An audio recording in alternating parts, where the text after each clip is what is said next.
Hey everybody, welcome back to Bitch with Comrade Misty. I am Comrade Misty. Today we have a very special guest from the March for Medicare for All, Edwin De Jesus. Can't talk today. But before we jump into that and get started in the bitching, because the bitching is the fun part, you guys know that every week I've been trying to hype like a small online business or a comedian or musician or somebody who's got something to offer or whatever. And I also want to link in some mutual aid groups who are doing amazing work. And this week I want to talk about a really important group that's very special to me. They're in Ohio in the Akron area. They're called Serve the People Akron. They're doing awesome stuff. So they were doing twice weekly serves where they go out into the community and serve food and the bus passes and clothing and all of that stuff. I think they're dropping that down to once a week now, but they have a lot of other stuff that they're trying to get going. They're also working with some tenant unions in the Akron area. Akron's really terrible. The mayor there is awful. I mean, genuinely awful. So Serve the People is doing amazing work in Akron. You can follow them. I'm going to throw this up on the screen. You can follow them at SDP Akron. They have a link tree. They have a Patreon. They have a PayPal, all of that stuff. You guys know I think mutual aid is incredibly important. And this is a group that is genuinely on the ground in their community on a weekly, sometimes twice weekly, regular basis, putting the work in. So if you guys can support them in any way, whether it's financially or just sharing their stuff, following them on Twitter, trying to call attention to the work that they're doing, that's what we need. So again, I'm throwing all their stuff up on, and it's also in the show notes, all of their links. They have a link tree with all of their donation options on there. So if you guys are able to, please support them however you can. That being said, Edwin, thanks for coming back on the show, dude. You've been on here before. And this time we get to bitch about a lot of fun stuff that you guys at March for Medicare for All have coming up. So let's start off by, why don't you tell us a little bit about Occupy Pfizer that you guys have coming up? Yeah, sure. So this is just one of our sequel events that we're having beyond these marches that we did on July 24th across the country.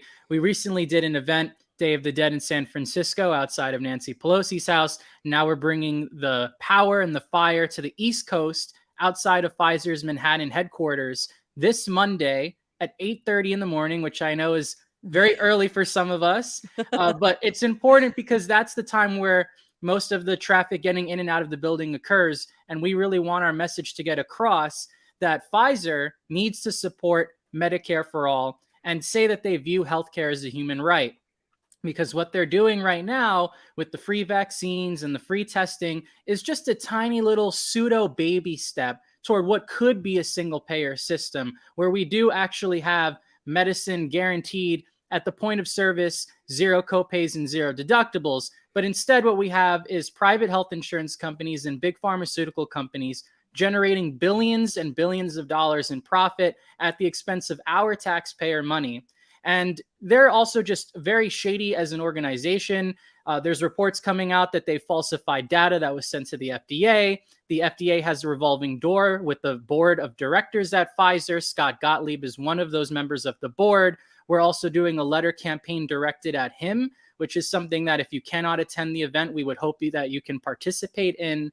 This is not just about Pfizer in general. Pfizer is a figurehead for a larger system of greed that's plaguing our society because our government politicians are bought and paid for by these executives at these big pharmaceutical companies. But Pfizer is definitely the biggest one of today because they have all the power to sponsor all these media channels. There's so many news stations and other programs that are brought to you by Pfizer, and that's a huge conflict of interest, and that propaganda needs to be banned immediately. It's ridiculous, dude. It is ridiculous.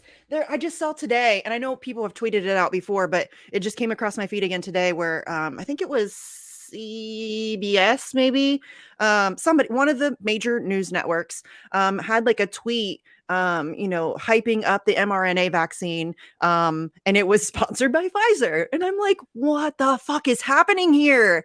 Like, it's like you watch CNN and it's, this segment is brought to you by Pfizer. This segment is brought to you by Boeing. These corporations are unbelievably powerful. And you're right. They do own our government. They also own our media. And that is terrifying. So I'm super glad you guys are going like straight to the belly of the beast, because that's the kind of stuff we need to do. We need direct action. We need people in the streets. We need like to make a lot of noise. And so I'm glad the Day of the Dead thing was a great idea. How's the UN thing going? I haven't really been following that. Still working on it. I mean, this is one of the longer term projects that's not really going to That's get complicated. much progress in the short run, but we're hoping as time goes on that we can pressure these corporations to endorse our list of demands that we're bringing to the table with the United Nations. But that's just something that's going to take a lot more time, unfortunately. And as we do that, we hope to have simultaneously these actions that go concurrently, and keep the momentum going, because we had so much momentum on July 24th. We don't want it to completely die out. We want to keep building this broad coalition, which, by the way, is not just progressives or people on the left. At our marches, we had Republicans, we had libertarians, we had people from all different political ideologies. And that's the only way we're going to actually take on the establishment, is through these large numbers and coming together amongst our differences and settling our differences, coming together on these commonalities, such as the very popular policy of Medicare for all. And yet we don't even have to settle our differences necessarily. We just have to find places where we can come together, where we agree, because really we can't even have conversations about our differences. And I say this all the time, until we deal with the system that's designed to kill us all. It's killing us. Like we're dying. That's not hyperbole. I mean, how many people die every year from lack of healthcare? What is it like? What is it like? It's in the tens of thousands. Yeah, I mean, I know it varies. It depends on what study you look at, but I've heard like 62,000. I mean, it just depends on who you ask, but it's that in the United States of America in the year 2021, the fact that anybody is dying because of lack of healthcare is ridiculous. That is completely absurd. And I think we need to mention too why we don't have some form of universal healthcare. Because really what it is they use it as a weapon against us. And so that helps drive military recruitment. It helps. That's why we don't have free healthcare or education. That's why we don't have free college tuition, because they can use that as a cudgel to get people to join the military. If you talk to anybody who's joined the military, their top two reasons are lack of healthcare and lack of education. And that's ridiculous. So, I mean, this is really like it's feeding the empire. And so we need to address that fact. We need to realize that this is being used as a tool against us.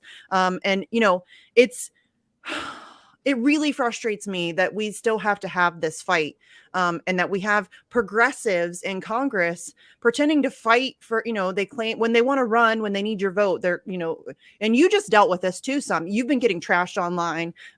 You know, you got yourself some trolls, fam. I'm proud of you. I kicked the G Hive. They've been coming out in full force. And look, a lot of these people, I don't actually think that they're actually on the left. What I've seen, and I've entertained them by not blocking them for a long time, but recently I saw them shaming one of our friends on Twitter because his wife had an abortion, and they were shaming him for that. Yes. That's not a lefty position. That's my friend too. No. Yeah.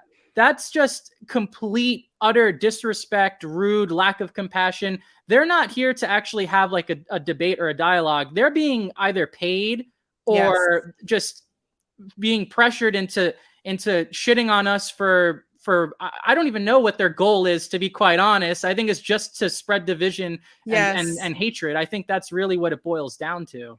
No, I agree with that. I do think that there are some like real people who just get caught up in that mob mentality, and they latched on to these kind of narratives. And then I think it's hard once you get into that. It's really hard to like distance yourself from it without looking like an idiot. And so people are so far into it that they just keep going. And I have quite a few trolls who, at least two that I'll say right now, that I truly believe that they are not bad people and that they don't actually really hate me. That they've just kind of latched themselves onto this group, and so they just have to continue the nonsense. But yeah, these people, I agree. These people are not on the left at all. If you're still making excuses for people like Alexandria Ocasio-Cortez or Ilhan Omar, they're imperialists. In my opinion, you cannot be of the left if you are supporting imperialism. You just cannot. Voting for the Iron Dome, and one of Alexandria Ocasio-Cortez's first vote was to expand NATO. That's not a lefty position. That's ridiculous. And so, yeah, I think some of them are paid for sure. There's definitely multiple bot farms going on. There's the Sally Albrights, and I'm sure David Brock's got his own bullshit going on still. You know, G Hive is probably mostly a troll bot farm. And you know, I mean, that dude's been called out for having worked for, you know, different people in the DNC and all that stuff. So, yeah, I think that, but I think some of them, really, I don't think they want to get anything done. I think they just want to like stay in their safe space and just feel superior to people. Like they just want to, I'm so glad you said that we have to work with people we don't agree with, because there's a whole lot of, the left is like killing itself. And it's so dumb. There are so many people who are, you know, to the right of Bernie Sanders, who we are losing to the right, because we like look down at them and we like, you know, pretend like we're better than them, and we snark at them and we act like they're lesser than. And I get it. Like a lot of them have some positions that I don't agree with. Some of them are casually racist, and that sucks. And I'll call it out every time. You know, some of them have terrible positions on immigration and abortion and all of that stuff. But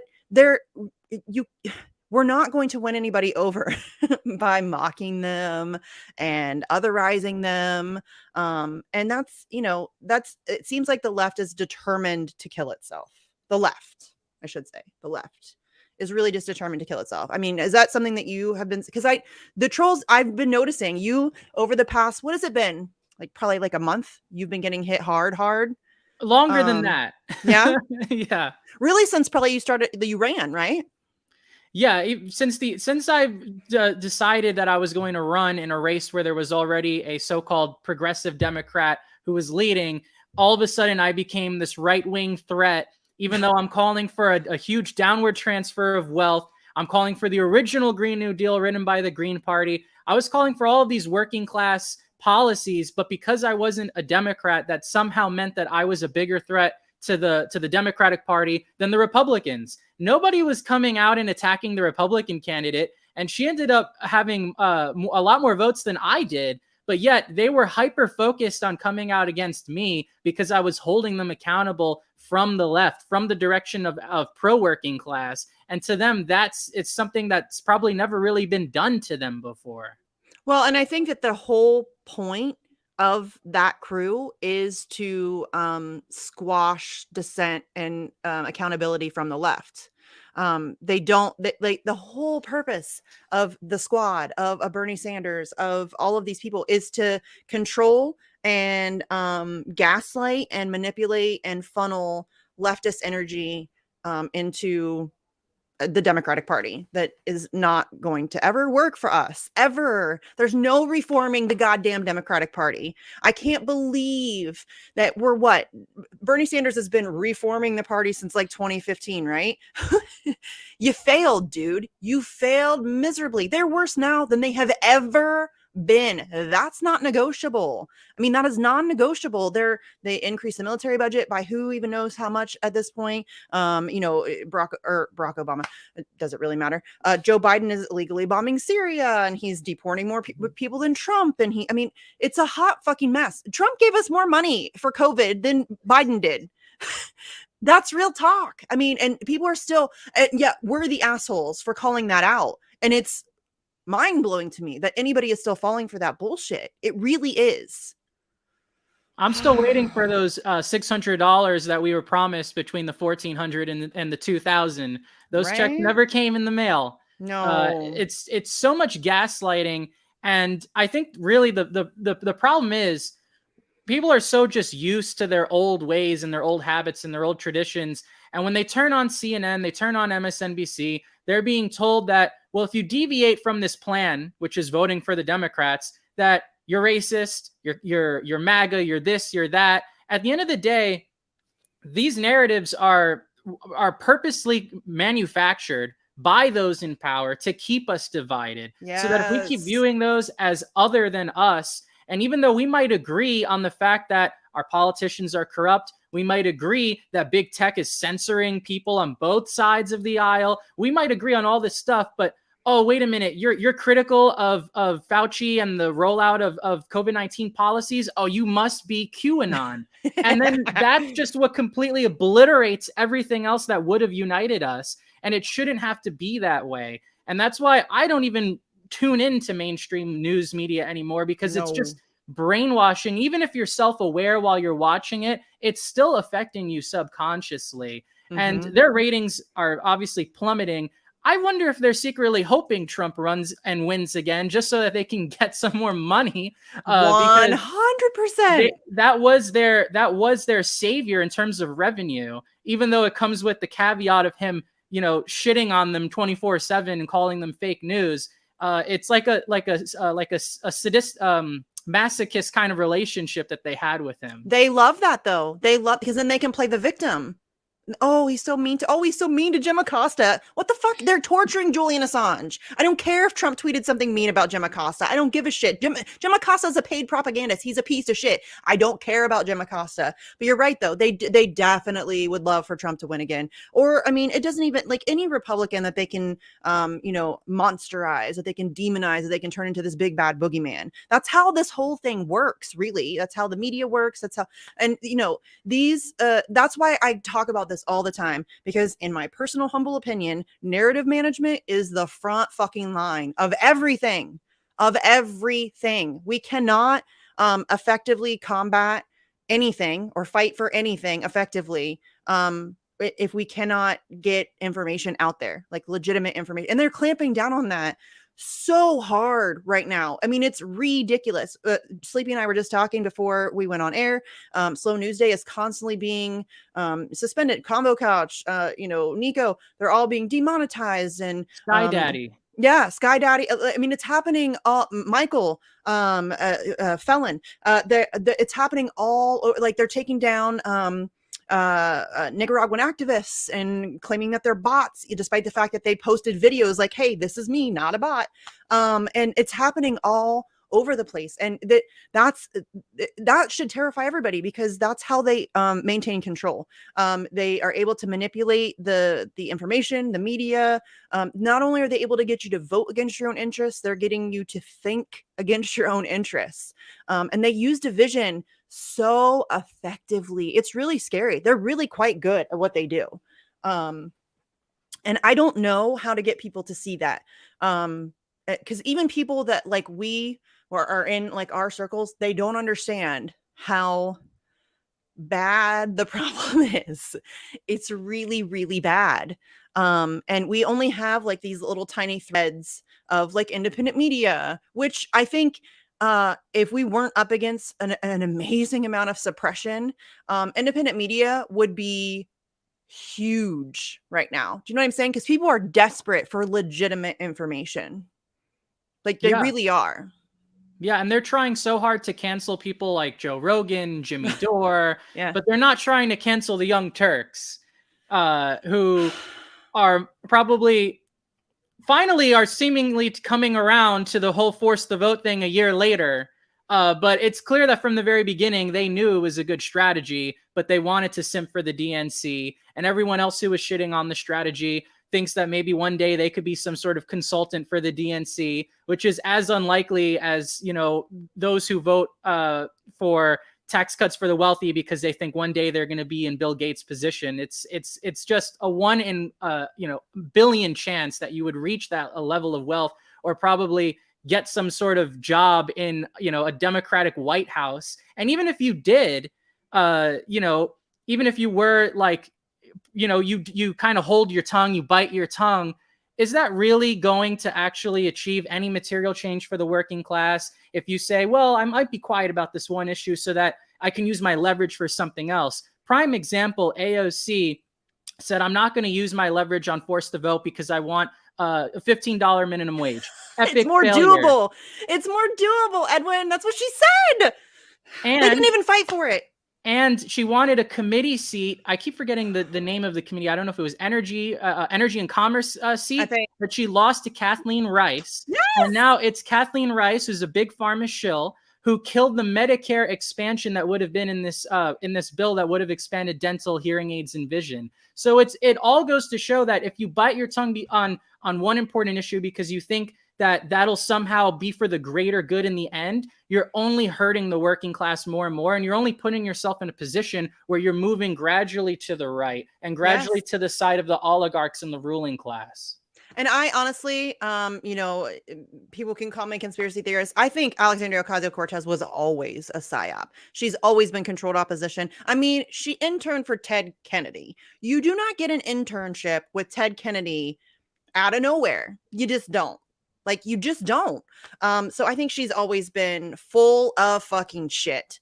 And she has, this is what really frustrates me. And I realize that a lot of the people that get mad at me for calling her out are either paid or just really dumb.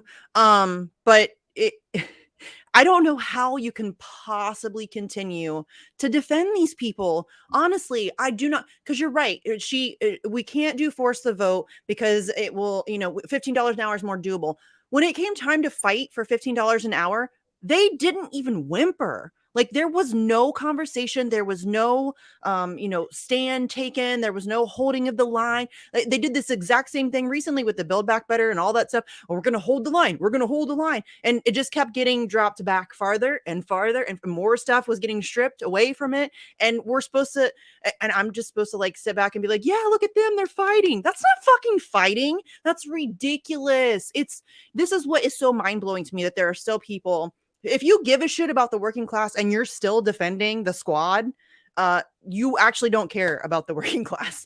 You don't actually care about the people, because in my personal, again, humble opinion, the squad is far more dangerous than, some dumb fuck like Marjorie Taylor Greene, because they are able to manipulate people on the left who would otherwise be building a legitimate people's movement, and they're funneling that energy into a system that's broken.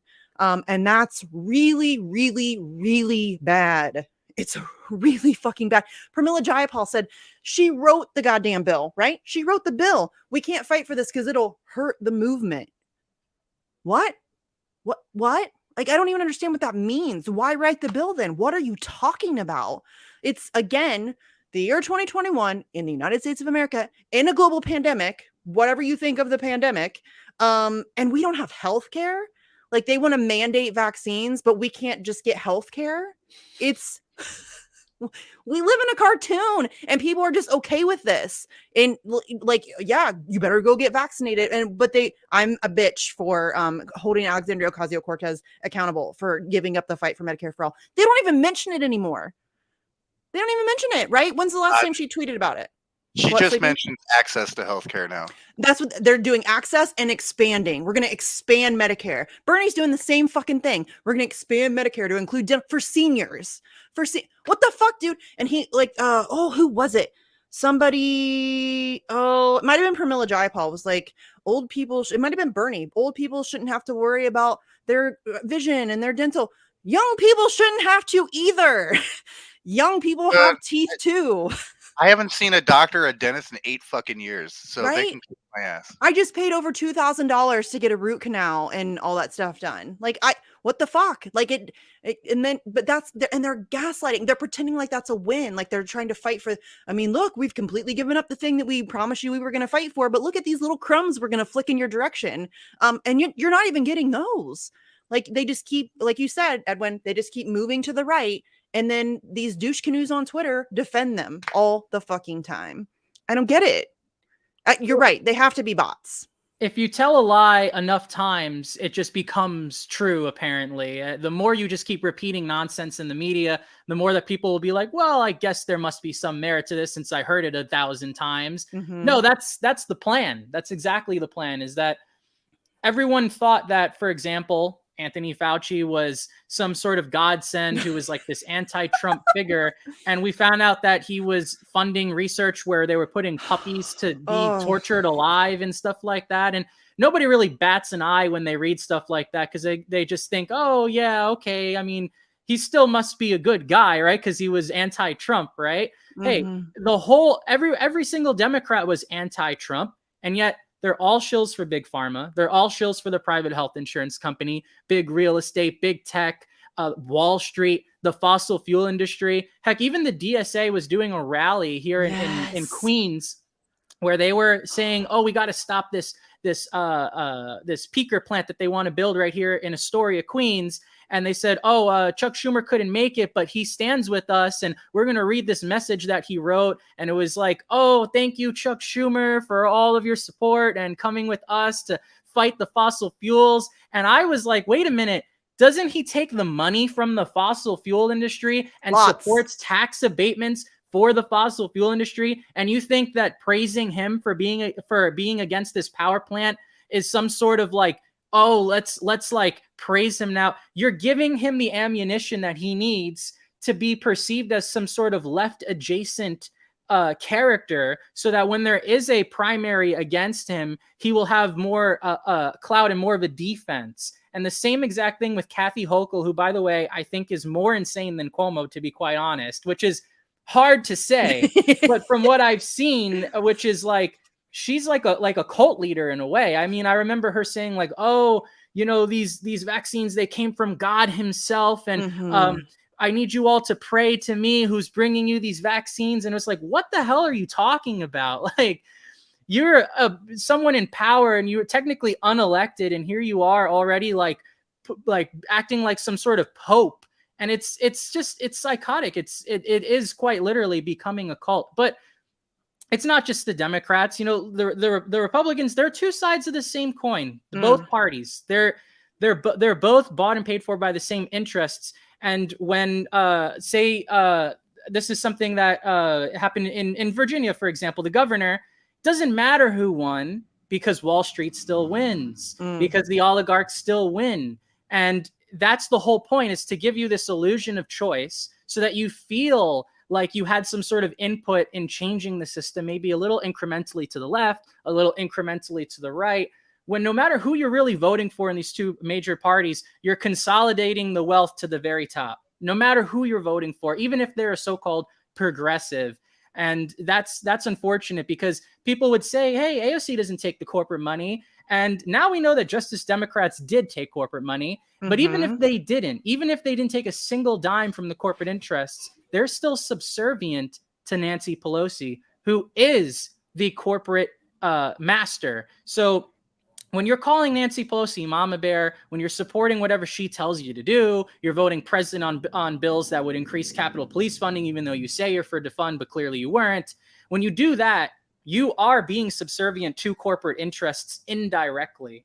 Yeah. So, well, and Nancy Pelosi donates to their campaigns too. So in a roundabout way, they're taking corporate money, because I know at least Nancy Pelosi, because they all kind of give money to each other, right? And AOC may not take corporate money, but she sure does take your money and give it to corporate candidates. What the fuck, dude? I don't understand. That should have been the end of it. Like, why would anybody be okay with the fact that she's taking grassroots donors' money and then giving it to people like Connor fucking Lamb, or what's her name? Elisa. Shit. I'm so bad at names. What's her fucking name? Elisa, whatever. The CIA. She's like a spook. And she's taking your money and giving it to corporate candidates. Or she tried, right? They rejected it, some which of them is did. Even more embarrassing. And that same PAC, by the way, they quasi-endorsed like dozens of city council candidates here in New York City, as long as they answered verbatim a questionnaire, yes, yes, yes to everything that they're supposed to answer. And some of the stuff in there is really bad for working class people. I don't want to get too into the weeds of it, but for example, everyone who signed up on that pledge was like, oh, we're going to make it so that if you elect a council member in their district, that some other council member from another district can come in and say, no, we're gonna put a luxury $2 billion multi-use development right here in the middle of your main street. And even if your council member says no, we can say yes. That's something that every single progressive Democrat who signed the Courage to Change PAC pledge agreed upon. That is disgusting. Gentrification is one of the biggest problems in the outer boroughs in New York City, and they all signed a policy that would accelerate it. It doesn't make any sense whatsoever. No. And that's, I think, what the problem is with a lot of not the bots obviously, but a lot of these like regular people who get caught up into this stuff, they do not at all investigate these people's actual records, their actual voting records. They take the sound bites and the pretty language and the rhetoric that they're very good at again, gaslighting and kind of they talk, they know all the right words to say. But when it comes down to it, when it comes to the vote, or when it comes to actually fighting for the stuff that they claim to care about, they always, it's amazing how they always manage to get just the right amount of votes, right? It's just the right amount of votes. These progressives are going to vote present on a bill to give more money to cops, just conveniently enough that if they would have just voted, it wouldn't have gotten through. And that's it, and that happens all the time on everything. There's always just the right amount of votes for the empire to get what it wants. And to me, it's so blatantly obvious that it's really frustrating that more people don't understand what's happening. It's the same thing as the rotating villain. Joe Manchin is just one dude. He is playing his role. Everybody on the Democratic Party and the Democrats, Republicans, listen, they're all owned and operated by the exact same people. The exact same people. And listen, there's some variances because big oil gives more to the Republican Party, generally speaking. Big tech gives more to the Democratic Party, but big oil donates across the board. Big tech donates across the board. They're all on the same team. The only difference between the two parties is the rhetoric that they use and the demographic that they pander to. That's it. That's really it. That's all that the difference is. They're all working towards the same agenda. They all have the same owners. You know what I mean? Like it's all it's a soap opera with psychopaths. It's like a show. It's a show. None of it matters. You're right. Like it doesn't matter who gets elected. Maybe on a local level, like your school board, it might matter who gets elected. But as far as and it really depends on your area, because where I live, it's pretty fucking corrupt, even on a local level. But I mean, it like state and above, forget it. It doesn't matter. They all work for the same people, and none of them are going to fight for you. Not one of them. Yep. It's all theater. That's what it is. They're all playing their roles. And like you said, Manchin, Cinema, these are scapegoats that can easily be replaced, and all the blame would be put onto them again. It doesn't matter really who it is. I think at the end of the day, it is just a system of greed that is the source of the suffering. And when we think, oh, well, if we just primary Cinema, that will solve it. That's not how you tear down a system. That's how you tear down, one figurehead of that system, but it doesn't get to the core root. To get to the core, you have to fundamentally change a lot of things in our society. One would be extinguishing wealth and income inequality. The only way you can do that is by having freedom of the press, freedom of information. And the only way you can also do that is by having expanding our democracy, and not in the fake way that the Democrats are proposing with their legislation that would kill third-party ballot access, the Freedom to Vote Act, right? The way that you actually expand democracy is by having open primaries, ranked choice voting in general elections, and most importantly, proportional representation, so that it's not a winner takes all system, that if somebody like myself who garnered over 1,000 votes might not win, but there still be some representation proportional to that in City Hall, so that everyone who votes gets some sort of, their vote counts in some way. And New York City used to have that in the 30s and 40s. That's how they were able to elect the first Black communist back in the day before the Red Scare, who only would in Harlem, who only would have been able to do that because of proportional representation. So unless we fundamentally change the framework of our own democracy, we're just going to keep having third-party candidates like losing really badly, unless you have someone like with a huge following, someone who might even be like at Bernie's level, who says, you know what, I'm leaving this Democratic Party and I'm joining the Green Party or whatever it is, and taking that base with them and normalizing it. And yes. I remember saying once, I would hope that, if Nina Turner ran again, she would run as a Green. A lot of people disagreed with that. I can understand why you would disagree with that. I mean, she, in a way, was the final hope for any progressives who thought the party could be reformed from within, and it failed. And so I'm saying, yeah, maybe it wouldn't be the best idea to have the Green Party kind of tainted in that way, but we got to at least tell the purple MAGA people that it's okay to vote third party, that it's not a waste of your vote, and that there needs to be some people will disagree that there needs to be some top-down figurehead, that it should be bottom up. The problem is we're running out of time, and I don't know how we're going to do it bottom up unless there is a series of targeted strikes that target the supply chain that leads to a general strike. Without that, then you need someone, I don't know who, there really is no leader. There's a leadership vacuum, but you need someone who was conventionally respected for being part of the duopoly and making a big stunt out of leaving it. I know Paula Jean Swearengin kind of did something like that, but she's not up there in someone like AOC, for example. If we can somehow figure out a way to get someone to lead people out of the Democratic and Republican parties, that would be the best thing that we can do. I mean, again, there's so many factors in play, but you can disagree with that strategy. I know a lot of people do, but I think that's a reasonable, I think that's a reasonable, I'm not like a big, we need a leader person, but I think you're right. We are out of time. And so I don't think it's unreasonable to think that if we had somebody who has a level of, I don't know if respect's the right word, but like a following, that they can galvanize, and you're right, normalize the sort of third party. This is why this is me personally. People can say whatever they want about it, but I don't think electoral politics is ever going to be the change maker. The system is far too broken. It's corrupt to the core. We don't have fair elections. We're not going to get fair elections because in order to get fair elections, we have to have an election and they're all rigged. And so we're not going to ever get ranked choice voting on a mass scale. We're not ever going to get money out of politics. We're not ever going to get any of the things that we need in order to reform the democratic process. Right. So, I mean, I think at this point, and this is what I've been doing for many years now, is, we need to organize outside the system. We need to band together. We need to start massive mutual aid networks, so that, when shit hits the fan, because it's going to, we can take care of each other. And you're right. The General Strike Summit's coming up this weekend. I'm speaking on Saturday at 7. But I love the fact that we're having the conversation about a general strike, but we're nowhere near ready for that. We are nowhere near ready for that. In this country, it is going to take a lot to get people in the streets because, very different from like France or, the UK, we don't have a social safety net.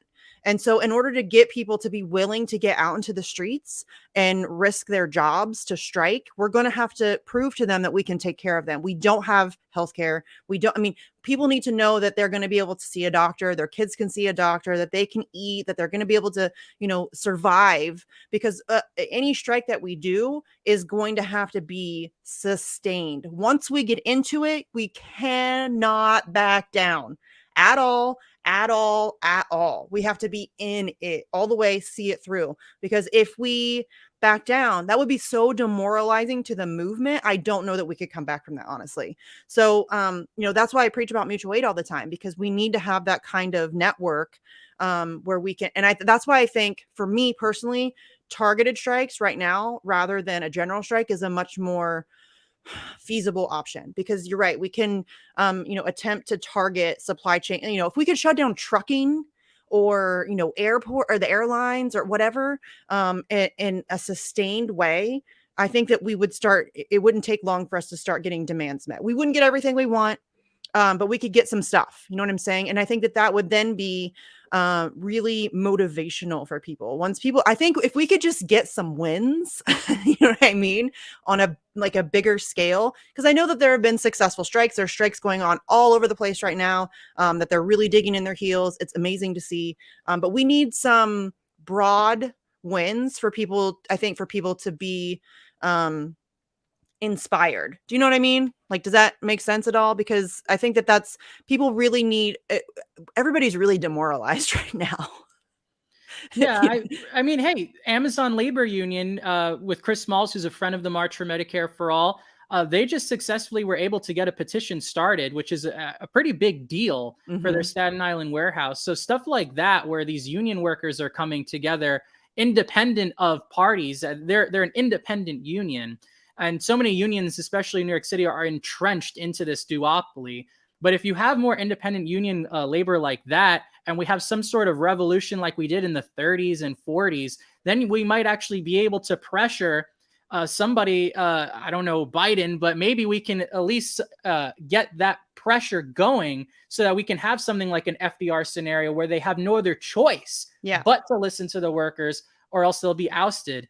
And I'll say that in regards to the targeted strikes, general strike, the biggest problem right now is that they're automating a lot of these jobs away, including truck driving. So the quicker that they have AI in charge of automated cars and automated truck driving, automated manufacturing jobs, clerical jobs, even if you go to your local pharmacy, you know, the bag check they already have self-checkout and stuff like that. It'll become harder and harder to use our leverage against these corporate overlords. So time is actually running out on that end. Where time does play with us, or that works for us, is that the younger generations are more disenfranchised from the two-party system, and that they're willing to find alternative means, whether it be through third-party electoralism or through activists and street actions. That's where I think we might have a key to actually defeating those who are in charge. So we'll see, but we are running out of time, and we need lots and lots of money to sustain these strikes, because when you have workers that are working paycheck to paycheck and they miss one day of pay, that's a life or death scenario for many of the working class. So there has to be some way that a general strike fund can be built up nationally that would raise billions of dollars. And obviously, that's something that I hope will be discussed at this upcoming summit this weekend. I don't know where that money will come from. I don't know if cryptocurrency is the answer. I don't know. But there has to be some discussion about where are we going to find the money to give these workers when they do strike. Well, people need to stop donating to politicians and start donating to mutual aid networks. You know what I'm saying? Like, and you're right. We need to have more of a national, and I don't I hate centralizing anything. But we need to have some sort of, maybe not centralized, but just like some sort of understanding and like a cooperation between groups, and just an understanding, you know what I mean? Like it's because we are not ever going to, do any of that without. That's why it's so hard for me, because I don't even know if that's the right way to go, if we should even, or if we should just start legitimately completely distancing ourselves from the system, like not even just organizing, but living outside the system, grow food, share food, learn, like trade with people. It really is, and that sounds really like crazy, kind of, that we're at that point, but we're at that point. Like, we are at that point. It is that bad. I think that a lot of the problem that we're having right now is so many people are insulated from how desperate things really are, because, and it's really of no fault of their own. They're fucking busy. They're working like 2-3 jobs, and they have to take their kid to soccer practice, and they have to mow their lawn, and they have to go grocery shopping and take their cat to the vet. Trust me, I know all about taking cats to vets. But it's, so it's really through no fault of their own. But I think a lot of people are just so complacent, and just unaware that I don't think people realize how desperate the situation really is, because we're in a really, really bad spot. And it's really hard for me. I don't think electoral politics is going to be it. But as far as like the strikes and stuff go, are we past that point? Like, I don't even know. And I'm not discouraging, like, the idea, the thought. I'm participating in the General Strike Summit. I'm all on board for having these conversations. I think that's how we figure these things out, is if we have these conversations. But, just spitballing and brainstorming. I just wonder sometimes, are we even past that point? Because it really is so fucked up. We're so far gone. It's really scary. And you're right. They're automating everything. And what happens when everything's automated? Like, I don't think people are thinking that far ahead, because we're really close to that. Everything is automated. And it's only getting worse. I mean, there's what can they not automate? There aren't even truck driving. Like you said, they're automating truck driving. That's crazy. And we're not going to have any leverage left. We're just not, because that's our only leverage right now is our labor. What else do they need us for? Nothing.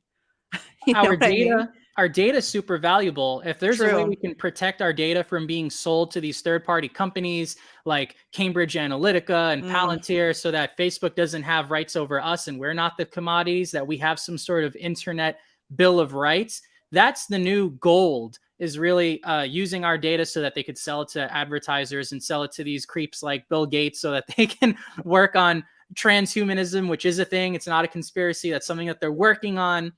If we don't comply with that, and we retain our rights to bodily autonomy, we retain our rights to data autonomy, then maybe we can have some negotiating power. If we can get healthcare, that would be negotiable. Help us and negotiate so that unions don't have to be focused on that. They can be focused on fighting for higher wages and safer working conditions because the health insurance is already secure. But so many people are losing their health insurance because of these mandates, for example, where if you're fired, you get your healthcare is gone. And so that's an even bigger, blow to these people who, they say it's about public health and about public safety, but it's clearly not, because that's going to cause a lot more damage and a lot more harm than it will actually save lives.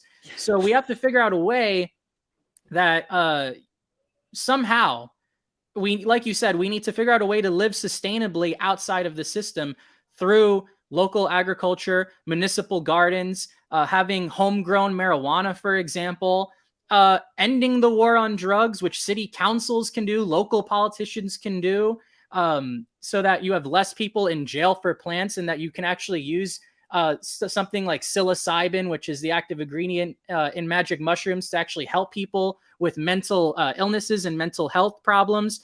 One thing that's really not talked about a lot is the fact that right now, 1 in 10 Americans have seriously contemplated suicide during the pandemic. That's not going to help us in this fight for a general strike. It's going to keep weakening it because we're becoming more and more insecure, food insecure. Homelessness is still a major crisis that can be addressed today, but it's not being addressed. And that's the problem, is that it's all connected. Housing, healthcare, education, criminal justice. It's almost like you have to attack all these issues at the same time because none really exist in a vacuum. And it sounds more like a more challenging than to do, okay, let's do healthcare first and then let's do criminal justice second. The fact that all these fronts need to be fought for at the same time seems quite impossible until, and this is where I'm a little bit optimistic, and this brings us back to the whole Occupy Pfizer stuff, is doing these actions, even if 5 people show up, that's enough to actually make a difference and pressure politicians. People think you might need an army of like 1,000 people to come out for it to actually stick. But if you can do something, even with just 12 people, but you do it in the right way that applies pressure to a particular vulnerability of a corporation or a politician, that is power. And so I'm hoping that we can build together a movement where you have little targeted things here and there and here and there. And as more people come on board, that eventually it snowballs into something, hopefully exponentially, where we do have some sort of decentralized labor power of ordinary people who can come together and, make these demands on corporations and politicians. But it requires a lot of discipline. It requires a lot of information to not be censored. So, I mean, we don't have all the answers, but I think we're moving in the right direction, because even though the oligarchy has more power than they've probably ever had before, their weakness is probably showing more than it ever has before. And the fact that so many people are being fired and so there's so much anger occurring, if we could just redirect the anger from hating each other and hating our neighbors and just target all of that onto just a few dozen ultra wealthy oligarchs, that's where stuff will actually begin to change. But that's really hard to do. It's really hard to do. And especially when you have people who, I get called a Nazi on a regular basis because I'm willing to speak to people who are to the right of me. And that's absurd. Like, on a regular basis, I'm called a red brown, and you're a Nazi, and you're a fascist enabler, and you're a blah, blah, blah, blah, blah. And no, I'm just a grown up. And I realize that if we have any hope whatsoever in defeating the oligarchy, we have to come together. We can't, listen, we have our differences. There's no denying that at all. And we can have those conversations. I'm absolutely down for having those conversations and working those things out. But we can't do any of that until we deal again with the system that's killing us all. We cannot. What good are those conversations even going to be? We have no power. We have no we have no ability whatsoever to make any change. We're just spinning our wheels. We're all just spinning our wheels. And they are so good at keeping us mad at each other. They really are. That's what's so frustrating, is that the propaganda, not only are they really able to control the narrative and make sure that we only have access to, the right information. And like, I think there was a Twitter thing today where they were talking about how now they're going to start differentiating between good bots and bad bots. And what the fuck does that even mean? And who's deciding who's a good bot and who's a bad bot? And they have all of the control. They're very close to control, like legitimately controlling all of the narrative. But you are right. This is when we talked to on Facts on the Ground earlier, we did a live stream with Professor Anthony Zinkus, and we talked about this. And this is really like the last desperate grasps of empire to maintain control. And we're seeing it. I feel like right now we're at like a boiling point. We're not really seeing it a lot in the US. There are some protests against like vaccine mandates and stuff like that. But New Zealand the other day in Wellington, holy shit, there were a ton of people. Like 10% of the goddamn population was in the streets protesting vaccine mandates. And I don't want to hear your shit about vaccine. Nobody gets to mandate what I inject into my body. That's fucked up. I'm not down for it. I will fight against it all day long. So yeah, but we're seeing that it's not just in New Zealand. Australia's having a lot of protests. The UK is having a lot of protests. Amsterdam had a huge protest. Mark Lubers lives in Amsterdam, and it's a tiny population, and there was a shit ton of people in the streets. So we're seeing people. I think a lot of people are waking up. Like, I do have a little bit of hope about that, because despite the fact that they have such control over the narrative and they are able to like maintain control over what we are allowed to know, I think that's why they're clamping down on social media so hard, because they're realizing that that's been like their weak point, is we do have like instant access to information from around the globe. I can talk to activists in Palestine. I can talk to activists in Syria. I can talk, you know what I mean? Like, we have that ability to have those conversations with people who are like on the ground, and we're able to, organize. And I think that's why they're clamping down so hard. But we really are at a turning point, I feel like, in many ways. You know what I mean? In so many ways, I feel like humanity is really at a turning point. I think the empire's failing, period. I think the American empire, I don't know. I think we're too far. There's no salvaging it whatsoever. And a lot of people are going to get hurt, but I just wish, man, do I fucking wish that people would wake up to the fact that we can mitigate a lot of that. We really can, if we just band together, if we just come together and, be willing to have conversations with your neighbors and share food with your neighbors and take care of each other. And, if you're a mechanic and your neighbor's car breaks down, fix it for free. And maybe they'll mow your grass for free, or maybe they'll, you know what I mean? Like, to be able to have so many people are just, it feels like people are, it's the team mentality.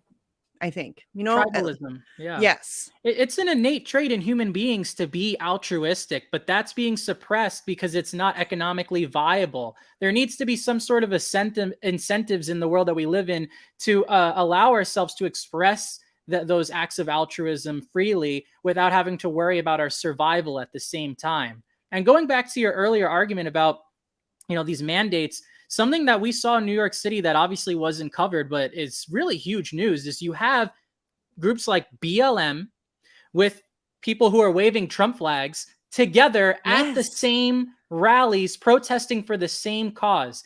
I don't think there's anything that would scare the establishment more than something like that, because it's 100% contradictory to their narrative. Mm-hmm. And so when you have 9 out of 10 Democrats who support Medicare for all, 6 out of 10 Republicans who support Medicare for all, if you refuse to coalition build, then you are an enemy of the working class, because then you're standing in their way. And that's why, I would rather be stabbed in the front than stabbed in the back.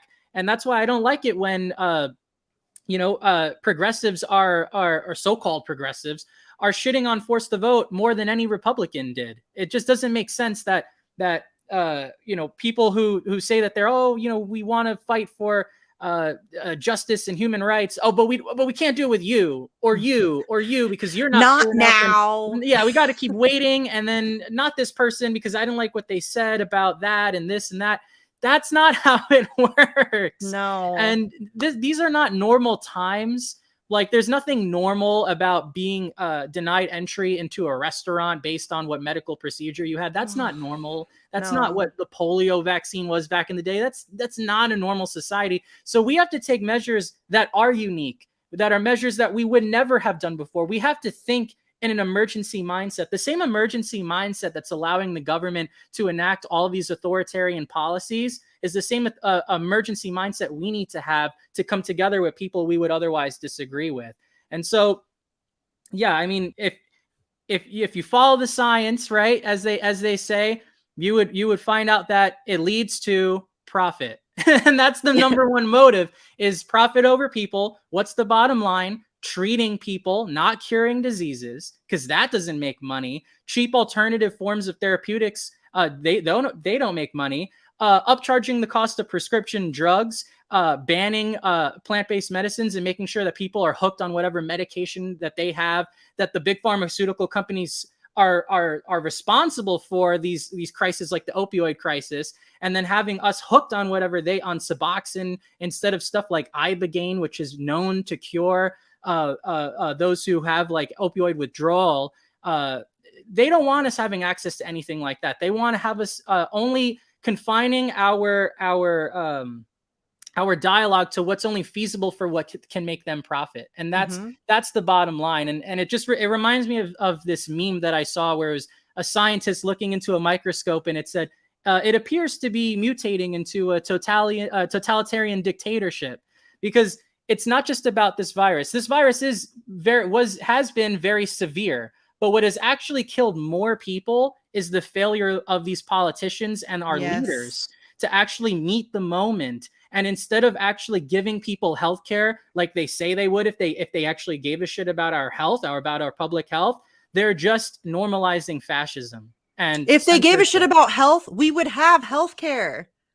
Period. You know what I'm saying? And my friend Paul, Gay Waiter Paul on Twitter, you should be following him. He's fucking hilarious. I love him. But he says it all the time. This is a pandemic of failed leadership. Period. This has nothing to do with health, you guys. I don't know how much more obvious they can make it. If it had anything to do with health, the rules wouldn't be completely arbitrary and selectively applied. You know what I'm saying? Like at the Met Gala, the only people wearing masks were the servants. At Nancy Pelosi's big dinner, the only people wearing masks were the servants. I mean, it's so blatantly obvious that this is a power grab. And it's no different than like 9/11. They never let a good crisis go to waste. And anytime that there's a crisis, they're going to jump onto it and use it to power grab, to grab more control. And that's exactly what's happening, y'all. I mean, that is exactly what's happening. And we won't even get into it's so frustrating because, again, to me, it's so obvious. It's so like Bill Gates. Bill Gates? Really? The dude is creepy as fuck. He is like an absolute scumbag of the highest order. All you have to do is like a cursory search into what that guy's legitimately into, and he is not somebody you should ever be trusting. You should not, like, if he's out there telling you to get vaccinated, that should be red flag. Like, red flag, you should second guess yourself. And I'm not saying that people shouldn't go get vaccinated. Do what you fucking want. I don't care.